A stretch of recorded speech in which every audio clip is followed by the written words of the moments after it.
Welcome everybody to another Thursday night shir.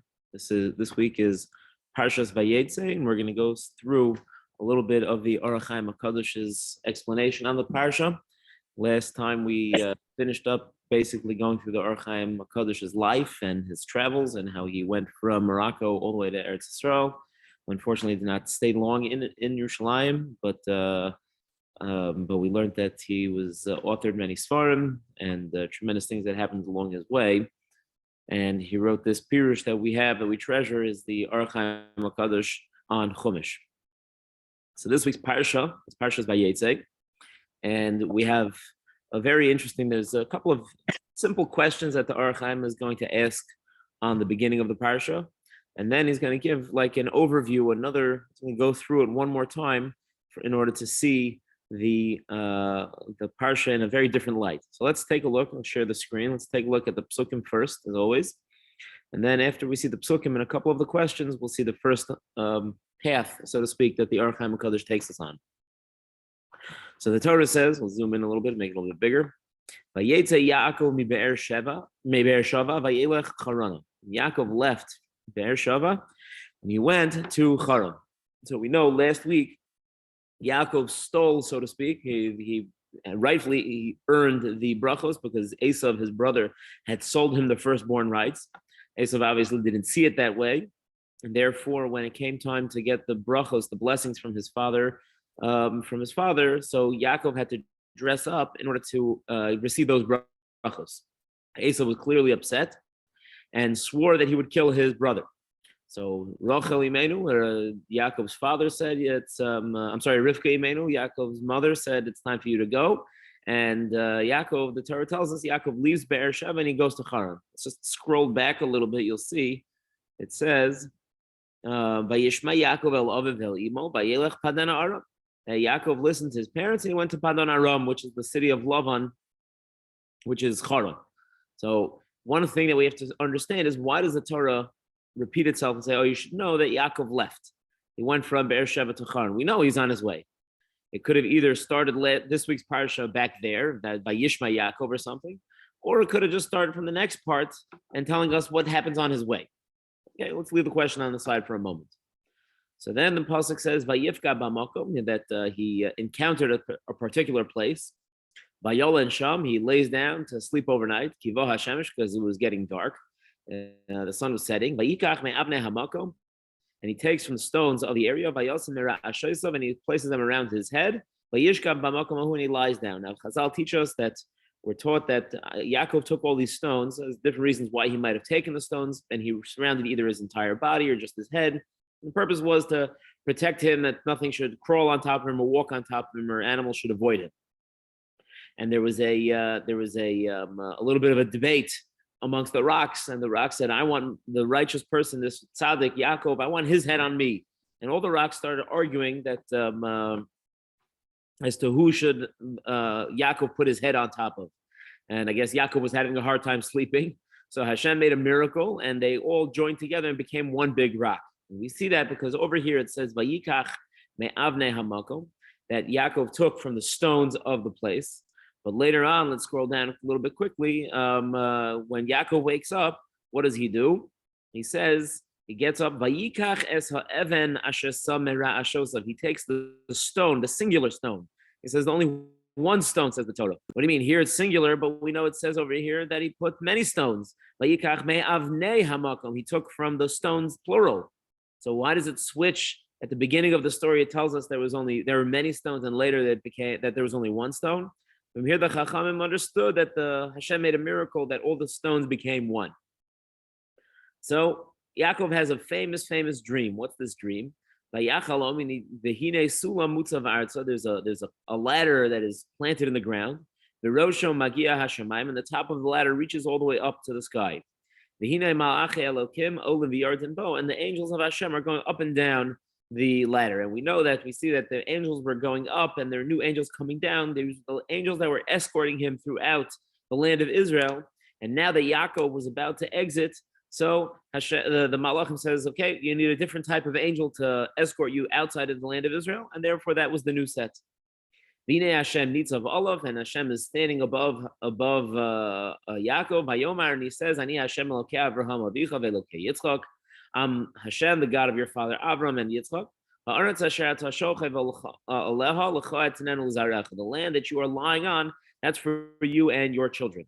And we'll see that Chazal teach us that while Yaakov was in his dream, Hashem, so to speak, folded up the entire Eretz Yisrael, the entire land of Israel.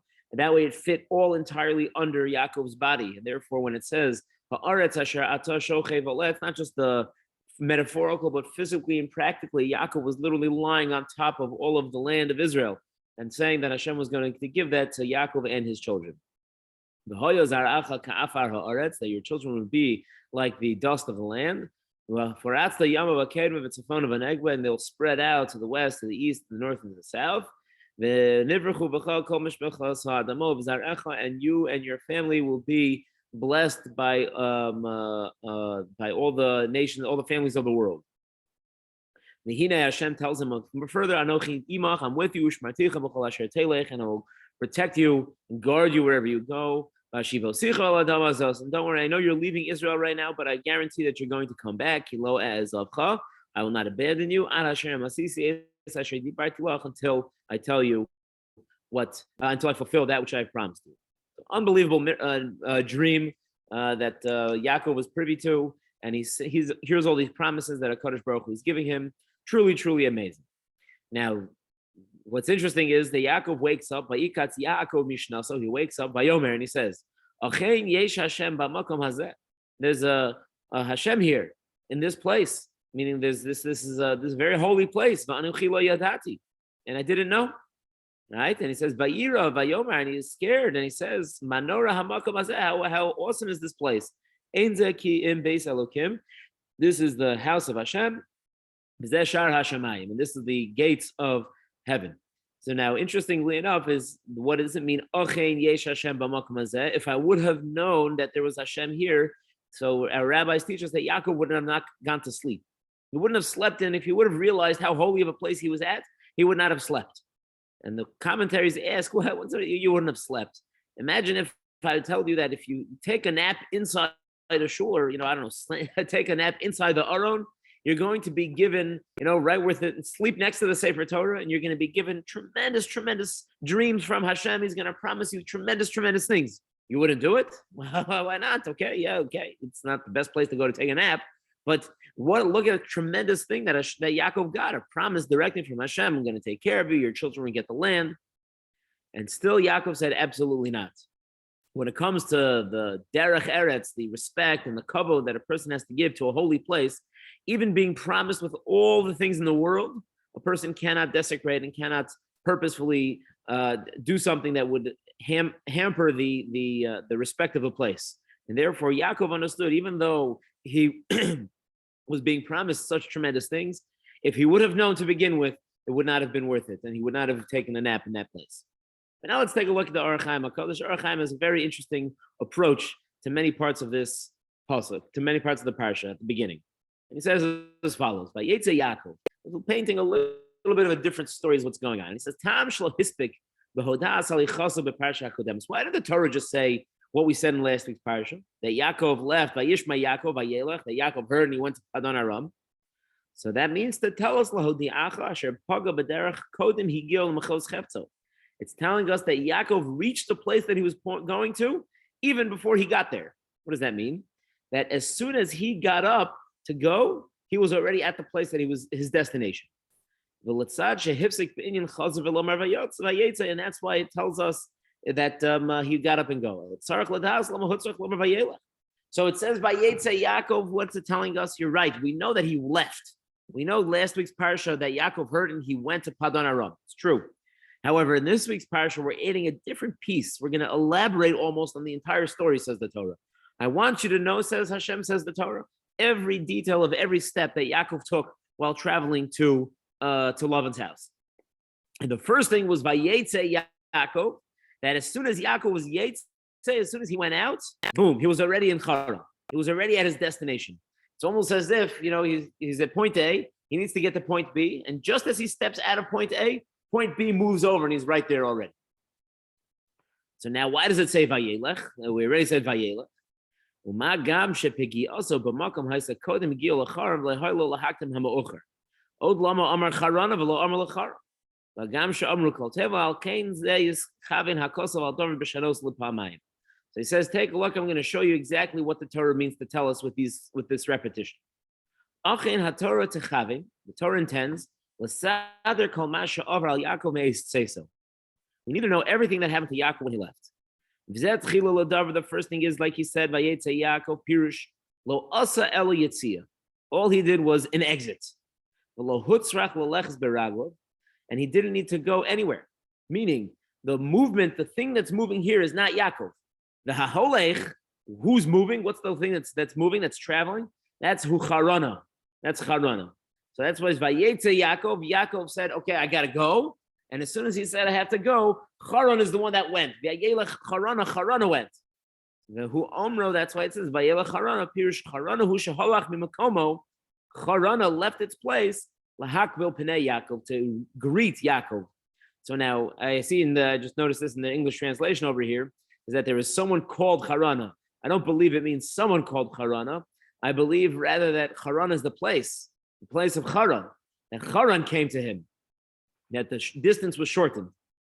Okay, so that's the first piece that he says. Says the Orach Chaim a little bit more. You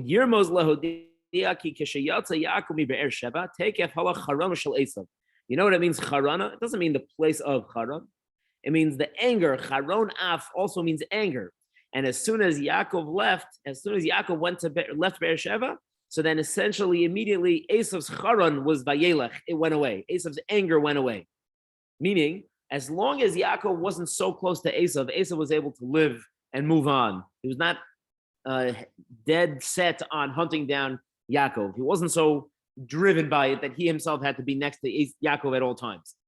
And therefore, as soon as Yaakov left, Esav said, okay, I'll find him another time. I don't have to catch up with him right now. I don't have to chase him down. So now Chazal tell us a very interesting thing. That Yaakov didn't just travel by himself. We'll see later in the Psukim, take a look over here. The Pasuk says that Yaakov came to where Rachel lived, and Lavan and Leah, and he greets the shepherds. And when Vayi Kasher Yaakov is Rachel bas Lavan achimo, Yaakov sees Rachel, the daughter of Lavan, who is the brother of his mother. Lavan is Yaakov's uncle. The son Lavan achi imo, and the sheep of Lavan, who is his uncle.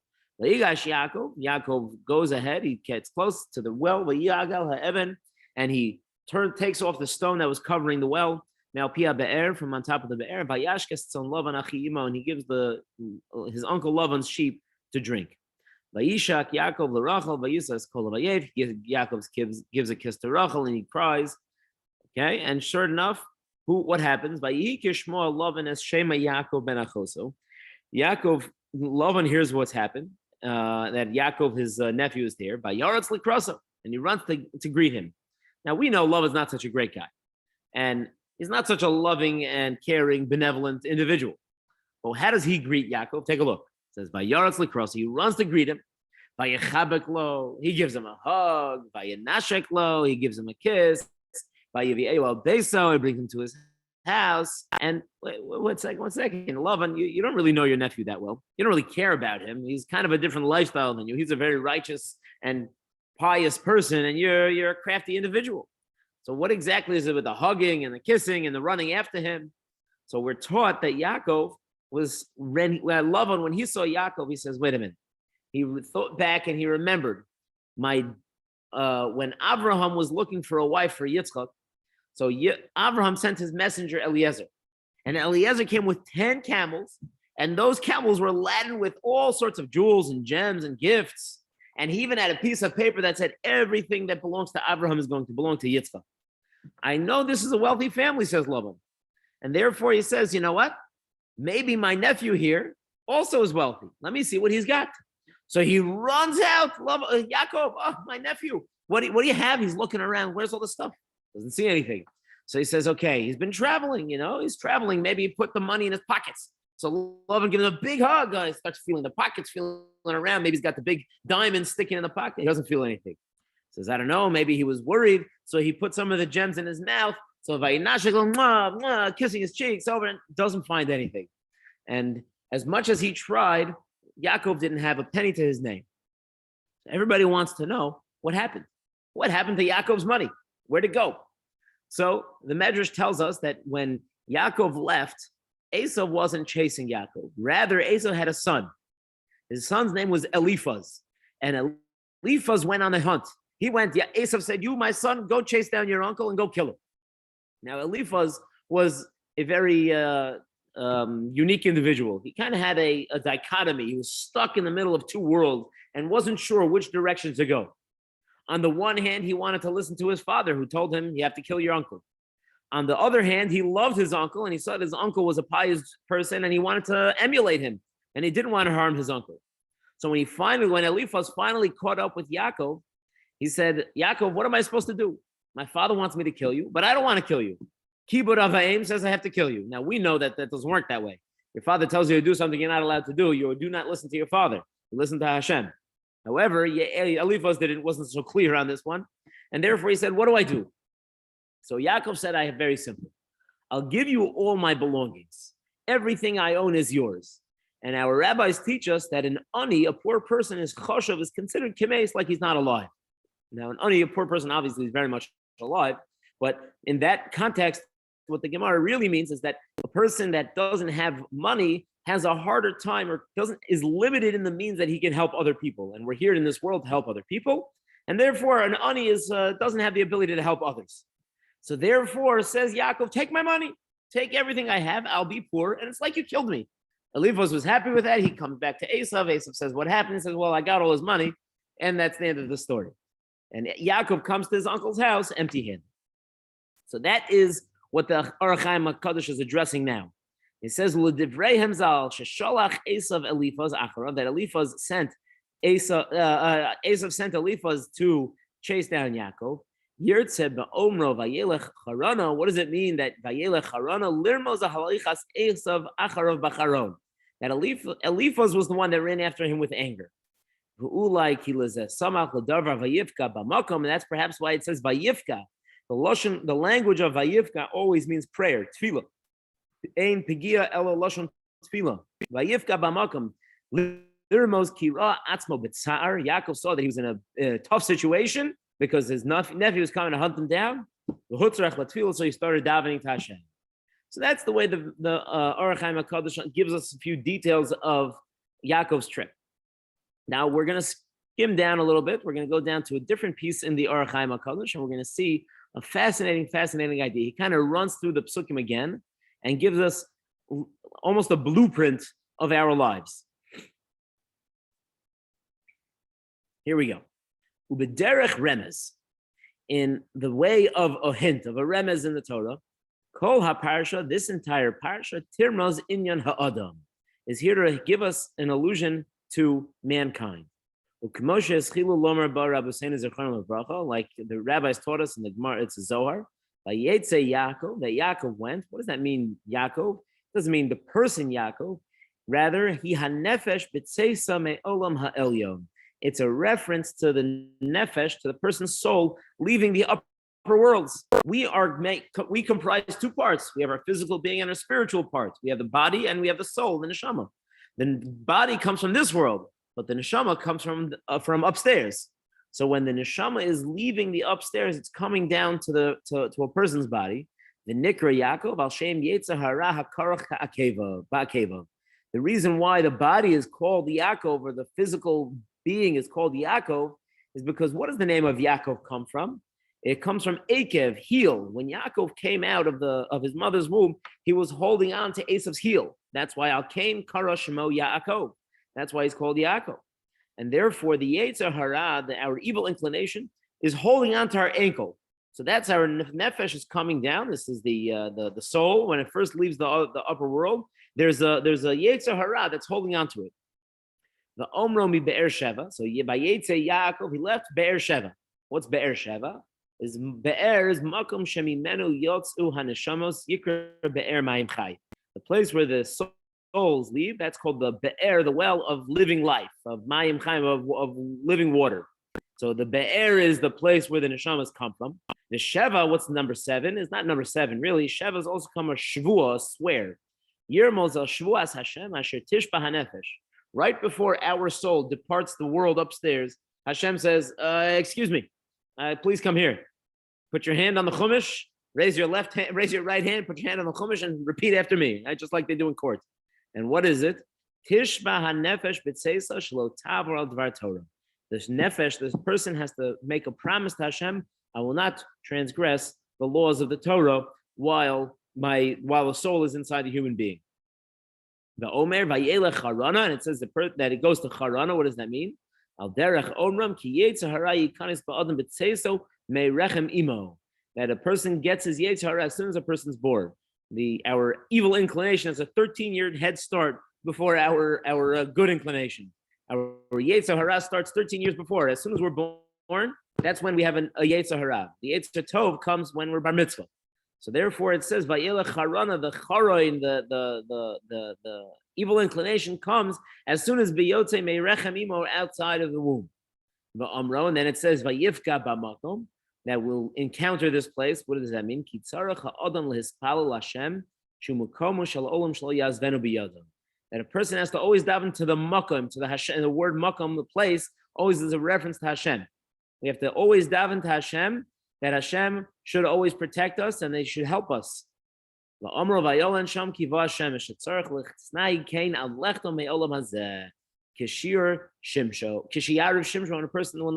person, leaves this world. So let's take a look at the parsha one more time. Inside, we'll see the psukim together, make it a little easier. I'm gonna switch off the English. That way we can see the psukim one after the other. It doesn't, not so much of a break. And we'll read it the way the Orach Chaim HaKadosh is showing us. It says, Vayeitzei, the neshama will leave, Yaakov, and it's going to have the Yetzer Hara attached to it. Mi be'er, it's going to leave the place, the source of the neshamos. Shava, and it's going to swear to Hashem that we're going to do whatever Hashem asks us. Vayelech harana, and then the anger of the Yetzer Hara is going to come with us, and he's going to go and try and catch us. And the only way for us to save ourselves is vayifka b'makom. If we paga, if we daven, if we pray b'makom to Hashem, so all the way until vayol and sham kiva hashemesh, all the way until the end of a person's life, the only way we can save ourselves from the Yetzer Hara is by prayer. So now what we see from here is that what we have in our hands on a regular day, every single day, morning, afternoon, and evening, is prayer, and that is the thing that was meant to save us from the Yetzer Hara, from the evil inclination. We live in a world where we are surrounded by all sorts of things that are the antithesis of Torah true Judaism. Everything is going against what the Torah tells us. And the Yetzer Hara is trying to attack us and trying to catch us and trying to ensnare us to follow after those things and to be involved in that world. And the way our path, what Hashem has set up for us, the way the Orach Chaim HaKadosh is explaining is the path for us to have success and to be saved is vayifka b'makom. We have to daven to Hashem. Hashem, please help us, give us what we need. We can only rely on you. We don't want to follow our evil inclination. We want to follow you. So, Rabbi? Yes. So is this commentary an example of remez, allusion, or more sod? The Orach Chaim HaKadosh started right away. He said, "Ubederech remez." Says straight out.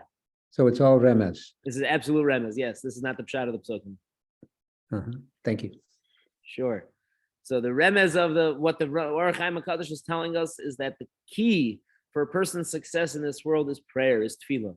When we go to daven, shachris, mincha, mariv, whatever it might be, all of these things are the opportunity for us to connect to Hashem and ask Hashem, please, you gave us this neshama. Our neshama promised that it's not going to do anything against what you have said, but we can't do it without you, Hashem. The Torah says, the Gemara says, pardon me, the Gemara says that there are some things that Hashem created that to a degree he regrets. And whatever that means, regret for the all-knowing creator is a different discussion for a different time. But that some things he regrets. And one of the things that he regrets is the Yetzer Hara, the evil inclination. But now that it's here, says the Gemara, our only option is to daven to Hashem. That's the only way he can save us. Bara Kadosh Baruch Hu Yetzer Hara, Hashem created Yetzer Hara. Bara Torah Tavlin, and he created the Torah, he created the prayer, he created that connection as the antidote to that Yetzer Hara. So what we can take a lesson, besides understanding a little bit more about the details of, Yaakov traveling from home all the way to Lavan's house, and some of those interesting facts that occurred, being chased by Eliphaz, and that he had Kvitzas Haderech, that Haran moved towards him, and that he stopped in such a holy place. And even though he had such an amazing dream, if he would have known, he wouldn't have taken a nap there. And understanding that all those things are the Torah is trying to help us realize and recognize what was really going on. And then we have the remez of the Orach Chaim HaKadosh, is that the Torah is hinting to us that a person's neshama, when it leaves the upstairs world and comes down into the body, the success to save itself from the Yetzer Hara, from the evil inclination, is only by prayer. If you take that lesson, I think that will help us improve our connection and relationship with HaKadosh Baruch Hu in a truly meaningful way. Thank you all so much for coming. If you have any questions, I'll be happy to answer. So would you consider prayer a little like a force field?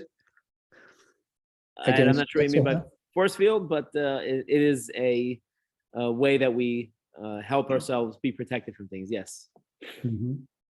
In science fiction, that's a common phenomenon. It protects. It's like a wall around an enemy. But there are differences. The Gemara does point out differences. Let's say for a person at the time that he's davening or at the time that he's doing a mitzvah, there is a certain protection, so to speak, that is in place in the moment. A person that is, that has studied the Torah, so even if it's not at the moment that they're studying the Torah can still protect them to a degree, even outside of the time of study. So there are varied degrees, let's call it, of force fields. Another question. So what is the purpose of the Sheva, the oath before birth, if the child or the fetus is going to forget everything? The neshama doesn't forget. It's a good question. It's a good question. I actually had taking a course on Sundays, and the presenter last week, Dr. Shmuel Mandelman, he's a major psychologist in the tri-state area for many of the schools, and does tremendous 600 patients a year. Is a phenomenal individual. Anyway, so he mentioned this idea of there's different theories between Kant and Vygotsky and Piaget, different theories of how people learn and incorporate information. And many of their theories were under the assumption that mankind, when we're born, we don't have anything in our brain whatsoever, and we only incorporate knowledge and learn things either by our surroundings, environment, socially, different ways that it's incorporated. So I raised my hand. I said, "Doctor, we know that the Gemara tells us that when your neshama is in the, when a child's in utero, so to speak, the malach has a very nice chavrusa, and the malach teaches him everything. So are these things to say that they disagree?" So he said, "Okay, that's a spiritual thing that is occurring with our neshama. So it's true from a spiritual perspective. Our neshama does not forget that." And that's why we teach the first Gemara that we teach children is always Elu Mitzios, because this is a Mitzia. This is something that they had and they lost it. Now it's an object that they're finding again. So therefore, on a spiritual level, it's definitely true that we have this tucked away in the DNA of our neshama, and we're just kind of waiting to re-access it and bring it back to light.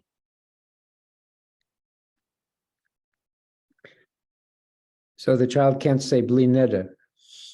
Yeah, the neshama can't. It doesn't work for the neshama. Exactly. For the kid, from the physical part, that's one thing, but the neshama is going to remember.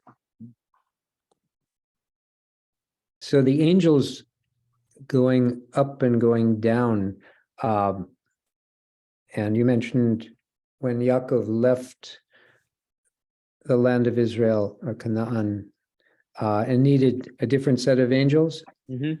Do you think that might be true for Israelis who leave Israel to live abroad?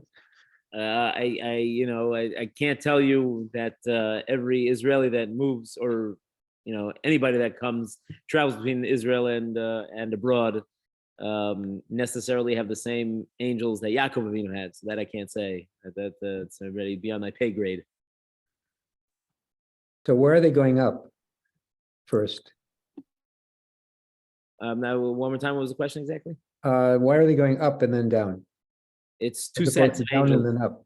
It's the he doesn't need 4 angels to escort him at any point in time. So 2 angels are leaving. It's called the Israeli angels are leaving, and the Padon Aram angels are coming down to escort him.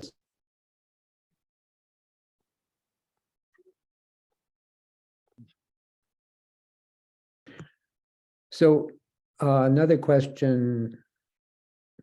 Do you think that Yaakov's, on one level, deception with the instigation of Rebecca, in a way is connected with the deception that later occurs from Lavan? In other words, Yaakov cooperates with his mother and uses a certain amount of deception, whether or not it's divinely inspired.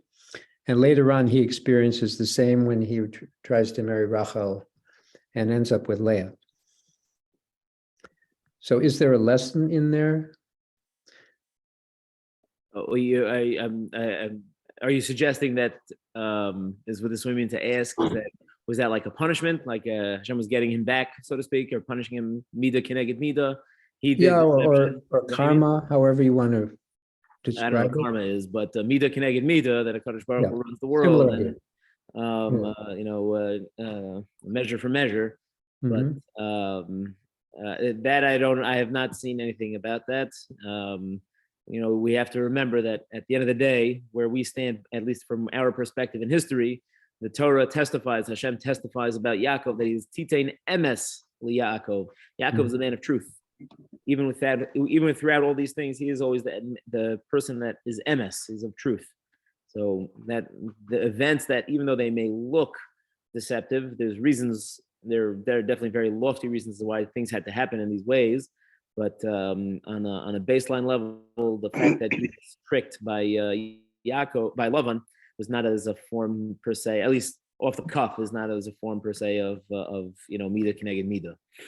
Maybe there are people that say that. I can't tell you that I know everything, but just from the basic knowledge that I have is that is not the case. Mm-hmm. That's part of Jacob's toolkit as a prophet, as one of the patriarchs. That there's a truthful side of deception sometimes. That's a good place to start, is how to say it, and exactly to iron it out. We know that eventually Yaakov's name gets changed to Yisrael, which also can be broken down to Yashar Kel, that Hashem is telling him that everything he has done is straight, and any of the quote unquote deception that he had in the past can be looked at and will be perceived as this was the right thing to do because that's what Hashem wanted. So yeah, there's definitely a lot more discussion to that outside of the Orach Chaim HaKadosh we talked about this evening. Thank you. I have to say the first explanation about Harana, I know there's the second one having to do with anger and all that, but in a sort of a, I'm not sure if in a physical sense, but the idea of Harana, that he reached Harana as soon as he set out, with kind of the thing that occurs to me is half the battle or more to achieving some goal is actually just getting started. Just once you set out and you started to take action, then reaching your goal is you're most of the way there. Yeah, it's a good thought. Let's say, how's it go? A journey of 1,000 miles starts with one step. Right? So you get that first step going, and then it's ready. It's that's where it begins. It's a good thought. I like that. When Orach Chaim HaKadosh, when he in the one of his paragraphs, he seems to use. He first mentions nefesh and then neshama. Is there when he uses the change in terminology, is there any significance to that, or is it just synonymous? I mean, would have gotten this sort of like like a nefesh is something that's something also baser, I guess. Yeah, so I didn't get into it, but definitely that is the case. The first time he's talking more about the nefesh, as you know, the Sfarim call it the nefesh habahamis, the animal instinct that we have, whereas the neshama is the more lofty part of our soul. So the nefesh habahamis, the more base instinct that's where the Yetzer Hara latches itself onto. It's the lower part. It's the heel of our neshama, so to speak, because it's the lower part of the function of the soul, and the higher part, so to speak, is the neshama. So that's he is being specific about that. Although they are, across different books, or even within, let's say, the Orach Chaim HaKadosh, across different topics or pieces, it's hard to say that they're all exactly always lined up. And every time he says nefesh, he literally means specifically nefesh and not neshama. But within the same piece, switching off like that, I would imagine that it was specific, and he meant first the more physical part, and then secondly the neshama is the more spiritual part. Thank you very much, Yeshua. Thank you. Rabbi? Thank you. Oh, yes. One more question. When did you first encounter the Orach Chaim Kodesh? When did I first see the Orach Chaim HaKadosh? From your family background? Was it? No, actually, you weren't here for one of the earlier shurim, but interestingly enough, the Orach Chaim HaKadosh was not made famous by the Sephardim; it was made famous by the Chassidim.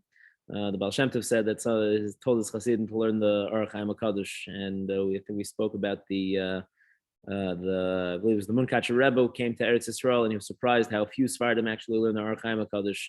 And Chassidim would make sure not to go to sleep Friday night before seeing, or start their meal Friday night before seeing every Orach Chaim HaKadosh. But it's not because of my background per se. It's printed in every Mikros Gedolos Chumash. So as soon as the first time I opened the one up, that was when I saw it.